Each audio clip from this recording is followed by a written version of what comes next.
Bonjour, mon nom c'est Simon Lavoie. Je suis guide au Club Aventure depuis maintenant 20 ans. Et puis, j'adore mon métier. En fait, pour moi, c'est pas juste un métier, c'est un mode de vie.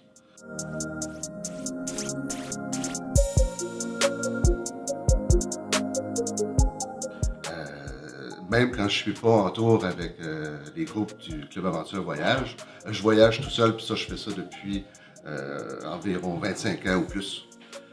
Tout ça, ça avait commencé quand je me suis retrouvé participant à un échange culturel. Peut-être qu'il y en a qui connaissent, ça s'appelle Jeunesse Canada Monde. Et puis, je me suis retrouvé dans une famille d'accueil en Indonésie, petit village perdu dans la jungle où il n'y avait pas d'électricité, pas d'eau courante, pas de toilette, il faisait chaud, humide, des moustiques. C'est sûr que le premier mois avait été difficile, mais après ça, une fois habitué, c'est comme j'ai eu la piqûre.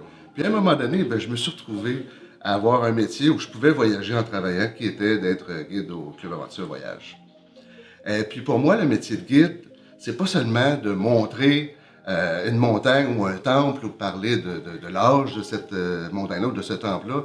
C'est aussi de faire comprendre le pays qu'on visite, les ingrédients du pays. Je dis souvent aux gens, on va prendre ça comme une recette, je vais vous faire toucher à tous les ingrédients de ce pays-là, puis si on les met ensemble, ben c'est le pays qu'on va visiter, c'est le pays que vous avez vu. Ben, pourquoi aujourd'hui, avec la facilité de l'Internet, on peut acheter des billets, on peut acheter des tours, pourquoi prendre un tour de groupe et pourquoi y aller avec un guide comme moi du Club Aventure Voyage?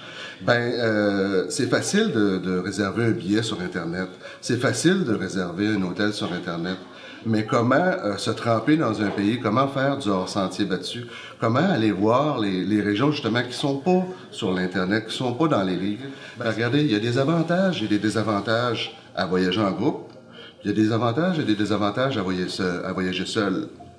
Moi, je dis souvent aux gens, voyager seul, il faut pas que le temps soit un facteur. Ça veut dire peut-être un mois, 3 mois, 6 mois, je les ai les contacts. Puis les points hors sentier battus, ben, je fais seulement ça, les chercher, les trouver et d'y aller régulièrement. Surtout que pour les gens, quand on part en voyage, ce qu'on veut, là, c'est prendre un break de nous-mêmes, une pause de notre train-train quotidien, de se tremper dans une autre atmosphère.